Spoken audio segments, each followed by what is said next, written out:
Cabral de Melo Neto nasceu no dia 9 de janeiro de 1920, ou seja, nós estamos no ano do centenário do nascimento. E João Cabral não deve ser lembrado apenas em datas comemorativas. A grandiosidade de sua obra deve ser lembrada todos os dias, sempre. E por isso que a gente está realizando esse programa. Esse programa que tem a participação da escritora e professora de literatura Flávia Suassuna e também do professor Lorival Holanda, professor do Departamento de Letras da UFPE. Bom, lembrando que os programas Opinião Pernambuco, eles também são veiculados nas rádios Universitária FM e Rádio Paulo Freire, no horário das 17h30. Bom, gente, tanta coisa para a gente falar sobre João Cabral, e mesmo antes de começar o programa, a gente já dizia que bastava uma obra para já render vários programas, né? Mas a gente vai falar um pouco de muitas coisas. Então, vamos começar entendendo um pouco esse homem pernambucano que sai daqui do nosso estado e que vai para o Rio de Janeiro e que publica sua obra em 1942, né, que é exatamente Pedra do Sono. Então, quem é esse homem, né, que é impelido a deixar Pernambuco e seguir para o Rio de Janeiro? Essa pergunta é uma pergunta muito difícil de se responder, né, porque precisaria realmente de muito tempo. Mas, Flávia, fala um pouco sobre, né, esse homem, João Cabral de Melo Neto. Eu acho que era preciso a gente compreender que ele deixou Recife, mas o Recife não saiu de dentro dele de jeito nenhum, inclusive quando ele foi para fora do país e morou muitos anos, porque como ele era diplomata, ele morou muitos anos na Espanha. Mas eu acho que ele saiu do Recife, mas o Recife não saiu de dentro dele. E ele, o tempo todo, fala muito das coisas do Recife. Não é? É claro que todo escritor tem uma personalidade específica e ele fala de um jeito específico. Não é? Por exemplo, ele tem um tema fortíssimo, que é o tema da metalinguagem. É um tema no qual ele reflete muito sobre o ato de escrever, não é? Talvez seja o mais forte, não é? O mais forte tema de João Cabral. Esse livro, Pedra do Sono, que você citou, inclusive, ele tem umas marcas surrealistas muito fortes, não é? Que não foram marcas que ficaram tão fortes ao longo de sua obra, não é? Então, veja como ele é múltiplo. Ele é, em alguns poemas, fortemente social, não é? Por exemplo, o Morte e Vida Severina dele claramente, né, claramente social, mas um volume enorme da obra dele é de metalinguagem, não é? Essa reflexão sobre o fazer poético, e ele tem também essas temáticas surrealistas que aparecem logo no início da sua obra, mas que, na verdade, não a percorreram de forma tão forte como apareceram na Pedra do Sono, sabe? Então, eu acho que é um poeta que tem uma grande preocupação metalinguística, que é uma preocupação modernista, na minha opinião, não é? A gente vai comentar um pouco ainda algumas obras dele, né, ao longo do programa, inclusive Morte e Vida Severino, com Sem Plumas, que são as obras que se tornaram mais populares, né, da carreira do João Cabral. Mas eu vou voltar para o professor Lorival Holanda. E aí, professor, a gente costuma medir as coisas e medir as pessoas. Dá para se compreender a dimensão de um poeta como João Cabral de Melo Neto? Eu acredito que sim. E o meu critério é a atualidade, né? É alguém que vem dos anos 20, vai até 99, e é alguém que os meninos estão lendo ainda agora com entusiasmo. Eu vou falar como professor, porque é minha função, e o professor é um carteiro. Um professor é alguém que recebe um legado e transmite. E eu pergunto, o que João Cabral traz para essa nova geração? Eu digo, é importantíssimo para os blogueiros, para os twitteiros, que eles leiam regularmente João Cabral, porque é a necessidade de um adensamento de linguagem que nós estamos perdendo nessa sociedade tão palavrosa desse momento. Então, a necessidade da concisão, que é uma disciplina que a gente aprende com João Cabral, né? Tudo começa nesse mundo de blogueiros, tudo começa com Jack Dorsey, em 2006, eu estou tentando mostrar a história, porque a historicidade determina as opções do imaginário. Por que o nosso imaginário precisa de João Cabral? Né? Sobretudo porque ele quer fazer com que a frase diga o máximo no mínimo. Quer dizer, não se joga fora moeda nem palavras. Né? É uma coisa importantíssima. Então, acho que ele, apesar de, bem ironicamente, em 55, ter recebido o prêmio Olavo Bilac, mas justamente ele vai um pouco na contramão disso. Ele é a formatização, eu acredito, de uma ética de desconfiança com relação ao transbordamento do signo. Certo? Então, é bom desconfiar, porque as palavras nos traem e entregam. É muito importante ver como João Cabral trabalha com as palavras, é o mesmo modo como Flaubert trabalha com as palavras. Pergunta a cada frase o que ela quer dizer, para que você não diga de mais nem de menos. Ele tinha uma linguagem, não tem, né? Porque o poeta de verdade não morre, né? Tem uma linguagem muito direta, muito concreta, e aí ela consegue, dessa forma, chegar às diferentes camadas do público. E ele já falava isso, né? Que ele queria chegar às pessoas e que as pessoas compreendessem a sua obra, mas ao mesmo tempo ela é extremamente profunda. E aí eu lembro, inclusive, uma citação do Marcos Vilas, quando ele diz: é uma poesia sem excessos, sem sobras, pautas.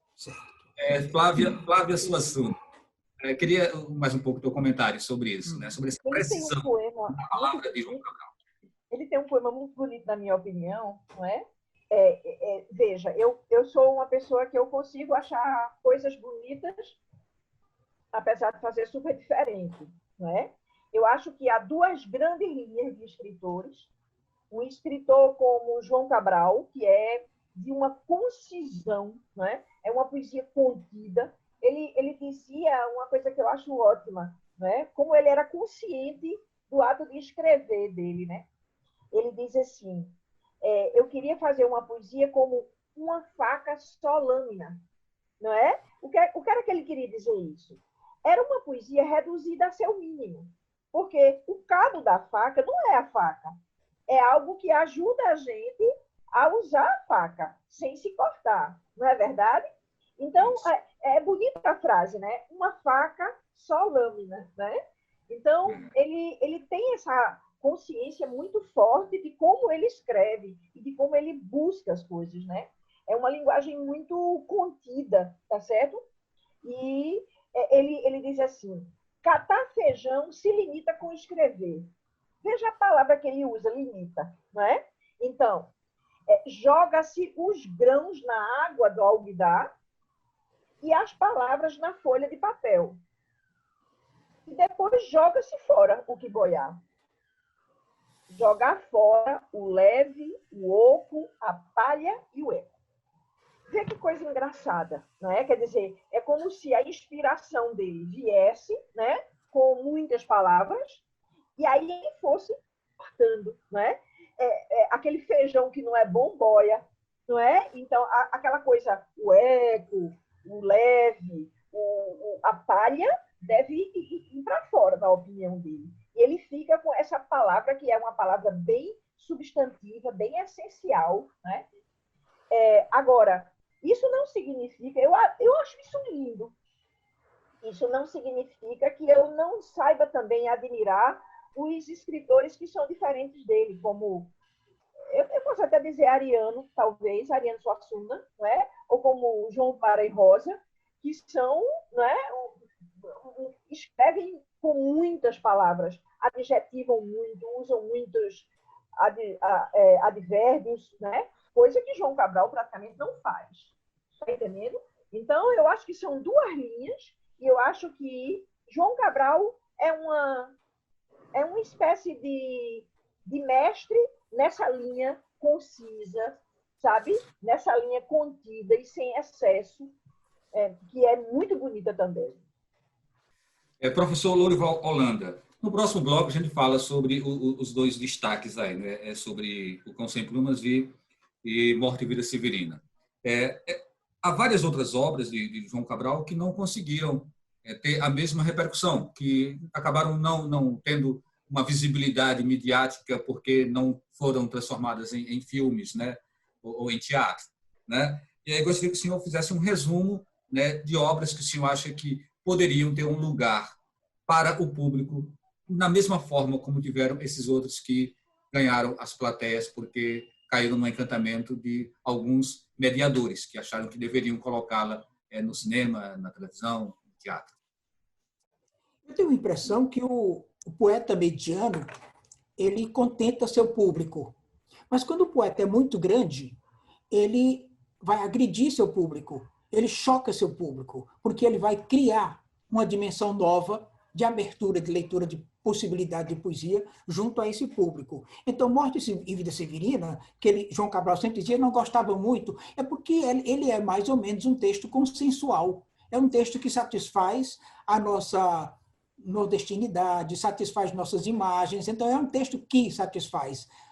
Enquanto, se você pegar Uma Faca Só Lâmina, por exemplo, é um outro texto, é de uma outra factura, porque ali obriga o leitor a ver, inclusive, aspectos não vistos na dicção de João Cabral. Por exemplo, a gente não imagina o João Cabral romântico, mas há um João Cabral romântico, e muito romântico, na Uma Faca Só Lâmina, de um romantismo absolutamente guardado. É como se fosse uma espécie de prazer retido no vigor do verbo, né? Mas quando ele faz assim, como naquela história por alguém referida de um homem que se fez memória tão ativa que pôde conservar 13 anos na palma o peso de uma mão feminina apertada. Isso é profundamente romântico, só que é dito do modo mais conciso e discreto do mundo, né? E é esse o João Cabral que eu digo, olha, ele tem umas nuances, que são fundamentais, né? Agora, ao poeta que a escola passa, que é aquelas imagens que dizem a nossa identidade suposta, eu não gosto da palavra identidade, porque parece que fecha a gente no imaginário. Identidade é aquilo que é possível, não é aquilo que é feito, né? Então, João Cabral não é um poeta nordestino, ele está no Nordeste, mas é um poeta universal, certo? A partir das raízes, mas não quer dizer que ele seja raiz, ele é fronde, ele é aquilo que cresce, e por isso é um grande poeta como René Char, um poeta que educa a nossa sensibilidade para uma outra percepção. Aí alguns dizem assim, mas é um poeta muito seco. Devagar. As melhores coisas que a gente conhece são secas. As pedras preciosas não porejam. Um bom vinho é um vinho seco, encorpado, né? Então, é como valor. Essa força de verbo para dizer o máximo no mínimo. Certo? Então, isso é uma sensibilidade que ele nos ensinou. Maravilha. Bom, a gente faz agora o primeiro intervalo e daqui a pouco a gente retorna com esse programa com Flávia Suassuna e professor Lorival Holanda, falando sobre João Cabral de Melo Neto e sua obra.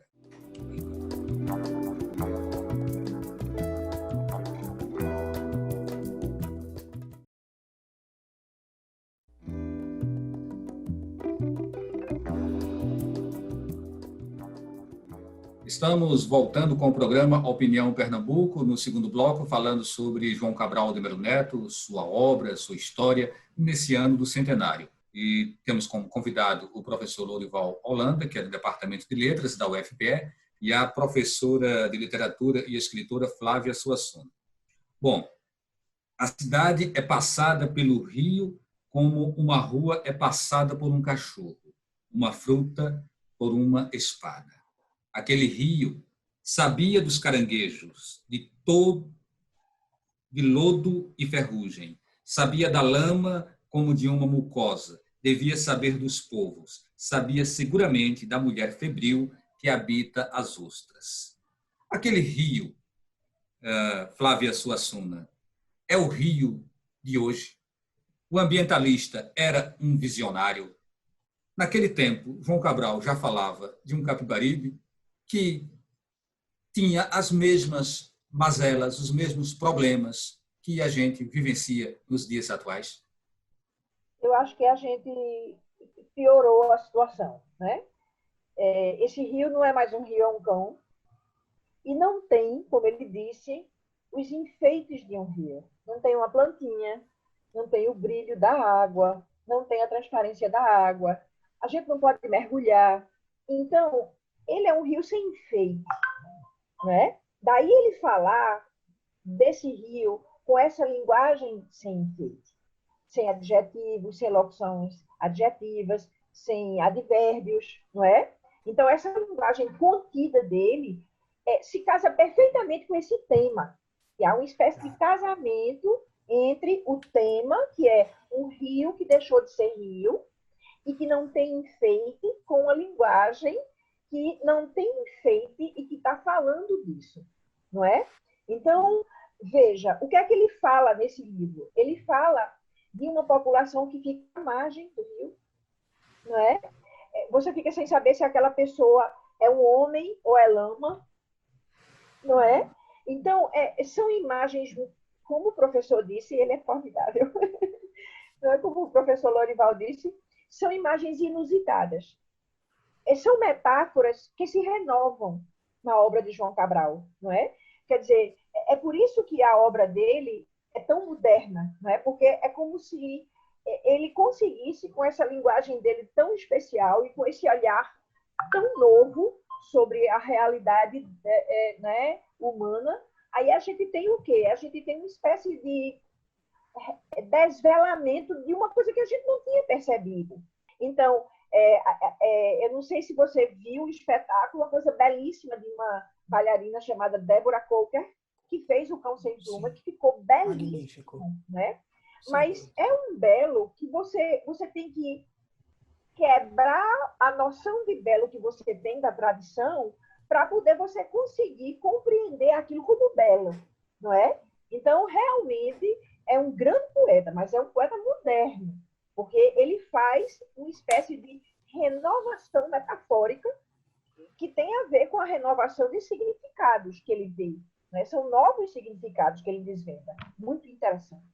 Professor Lorival Holanda, essa palavra concreta, essa palavra precisa, essa palavra segura do João Cabral, ela vem carregada de sentimentos.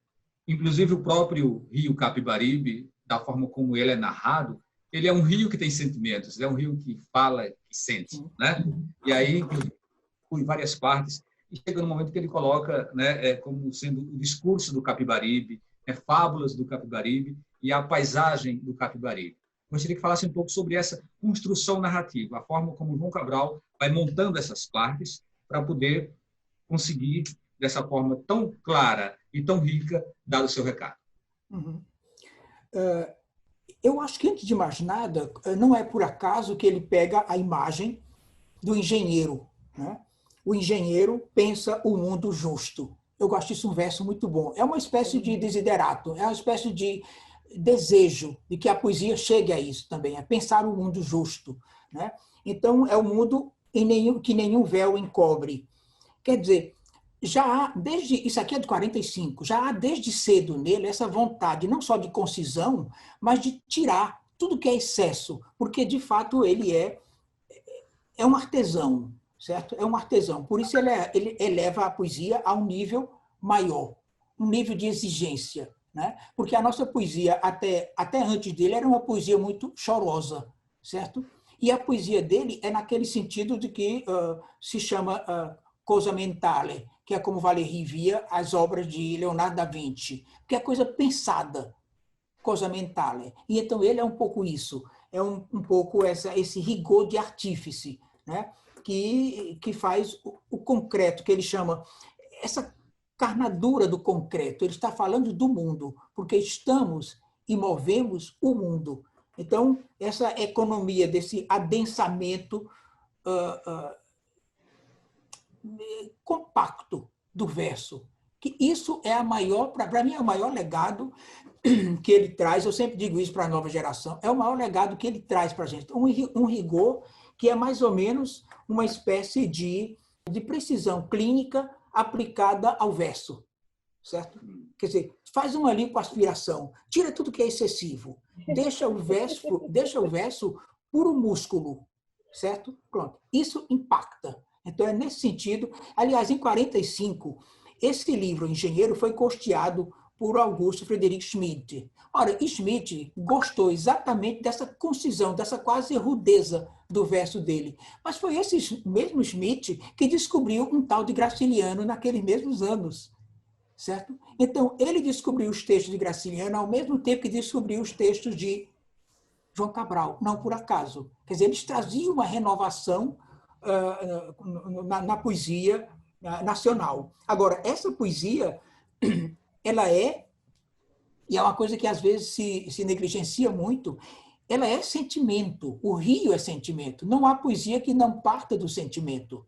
É impossível uma poesia puramente mental, certo? Agora, ele se alimenta do sentimento e depois transfigura esse sentimento em visões verbais. Isso vai ser o poema. Como, por exemplo, você não espera que ele diga em uma faca só lâmina, você não espera que ele diga seja bala, relógio ou lâmina colérica. É, contudo, uma ausência que esse homem leva. Há um romantismo absolutamente latente aqui.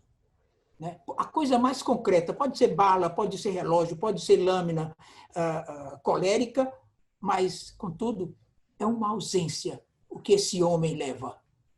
Certo? Então, é nesse sentido que ele é muito bem pesado, pensado, um equilíbrio. Esse equilíbrio na poesia brasileira chama-se João Cabral, eu acredito. Eu gostei muito da lembrança da Débora Coker, que a Flávia trouxe. Realmente é de muito boa, muita precisão. É ali um espetáculo mesmo. Professora Flávia Suassuna, eu sou natural de Alagoas e imagino também pessoas em outros estados que vão ler Morte e Vida Severina ou que escutem, né, ou vejam os filmes, os especiais. Eu tive até a oportunidade de participar do especial do Walter Avancini, né? Eu participei, fui um entregador de jornal. Mas quando eu li o texto pela primeira vez, mangabas do cajueiro, cajus da mangabeira, carne de boi do peixinhos, passarinho do peixe. Bom, é importante a gente entender que ali ele está se referindo a bairros, está fazendo um jogo, né, um jogo de palavras com esses bairros. Você de fora, de repente, pode não conhecer o significado primário dessas construções. E aí eu te pergunto sobre a importância de um mediador de leitura. Esse mediador de leitura, né, ou o professor, ele precisa ter uma visão holística para uma compreensão mais profunda e mais adequada da obra de João Cabral? Há muitos anos atrás, eu li um artigo na revista Época. Eu acho que era Época, mas eu não tenho certeza. Eu sou uma pessoa muito pouco acadêmica. E eu também não me lembro o nome do professor. Mas eu me lembro que isso que ele disse norteou a minha vida inteira. Eu era muito jovem, faz muitos anos isso. Ele dizia o seguinte, que o mediador ele tem que amar os livros dos quais ele fala. E ele tem que ser uma pessoa que o aluno admire e diga assim, eu queria ser como esse professor, ele é ótimo. Ele não pode ser um idiota, ele não pode ser um aleijado, não é? Um nerd, como se diz hoje em dia, está entendendo? Por que não pode? Porque senão o aluno não vai admirar, digamos assim, o percurso que ele fez para chegar onde ele chegou, não é? Então, eu acho que o mediador que ama ler, ele de alguma forma vai despertar o seu leitor, o seu aluno. Está entendendo? Então, é muito importante que a gente leia, porque eu acho que é uma das grandes perdas da gente aqui no Brasil, não é? Nós temos muito professor de linguagem que não gosta de ler e que não lê sistematicamente, não é? Porque o que é que o aluno precisa? O aluno ele precisa ver o professor pensando em cima das obras que ele leu e que ele lê constantemente, não é? Veja, recentemente eu fiz uma colocação, eu estava trabalhando o livro Cortiço de Aloysio de Azevedo. E eu fiz uma colocação sobre o lugar de fala. Né? Quer dizer, é um tema novo que eu trouxe para discutir a partir daquele livro. Então, quem é o mediador de leitura? É o cara que está sempre lendo, não é verdade? E que é capaz de fazer essas triangulações e essas equações com as obras que ele leu, que ele lê, não é? E com os assuntos. Porque ele é um agente, digamos assim, difusor, não é? Então, e, sobretudo, essa percepção de contexto, não é? De contexto que, às vezes, ele não está... Ele está relacionado ao nascimento da obra, mas aquilo pede um outro tipo de reflexão, né? Um retorno do leitor àquele momento. Quando a gente né? vai discutir, por exemplo, Dom Casmurro de Machado de Assis, no século XIX, todo mundo achava que Capitu tinha traído dentro. Uhum. No século XX, a gente começou a desconfiar. No século XXI, a gente começou a desconfiar que Bento é gay. Quer dizer, é como se cada época desse uma espécie de camada de leitura, né? Aí, Professora Flávia, eu acho que a gente não vai mais voltar para você. A gente vai agora para o professor Lorival, para ele concluir, né, esse nosso programa. Então, muito obrigado pela sua participação. Obrigada. Professor Lorival, e então, palavras finais aí. O que é que deve ficar na nossa memória depois de um programa que fala sobre o centenário de João Cabral de Melo Neto? Antes de mais nada, eu acredito que é preciso falar sobre fake news, é preciso falar sobre blogueiros, sobre Twitter, porque é a importância da integridade da palavra, a confiança da palavra que João Cabral traz para nós. Então, para essa geração nova que está aí, eu digo, eu sou carteiro, então eu me sinto absolutamente responsável por aquilo que devo transmitir. Não que tenha competência, porque eu não tenho competência em literatura, eu tenho paixão, o que é outra coisa. A competência com relação a esses dados todos, o Google tem mais que eu. O número de dados que o Google tem é muito maior que o meu. Agora, o que eu passo para os alunos não é tanto competência, mas é paixão. Porque aí a gente tem a vida inteira para trabalhar isso. Então, quando se fala em fake news, eu digo, é preciso pelo menos uma dose de 10 minutos de João Cabral por dia, para aprender a exigência com relação a importância das palavras, quer dizer, a não permitir essa falsa moeda, que é um liberou geral com relação aos signos. Uma inflação, que é uma verdadeira, acredito, patologia verbal desse momento. Por isso, as redes estão cheias de inverdades e de não fidelidade exata à palavra. Então, desde Pedra do Sono, ele faz isso, ele traz... Trabalhar um texto literário é uma espécie de delírio com a possibilidade da palavra, apenas submetido ao imperativo da forma. Isso é João Cabral. Ontem, hoje, acho que sempre. Né? Então, e ele disse isso no poema para o Monolete, ele dizia isso, demonstrar aos poetas como domar... Professor? Eu gosto muito. Perdão. Como domar a explosão com mão serena e contida. Muito obrigado. Muito. Professor, então, muito obrigado também pela sua participação, professor Lorival Holanda. Flávia, mais uma vez, muito obrigado. Obrigado a você que nos acompanhou. E a gente termina por aqui e se encontra em um próximo programa.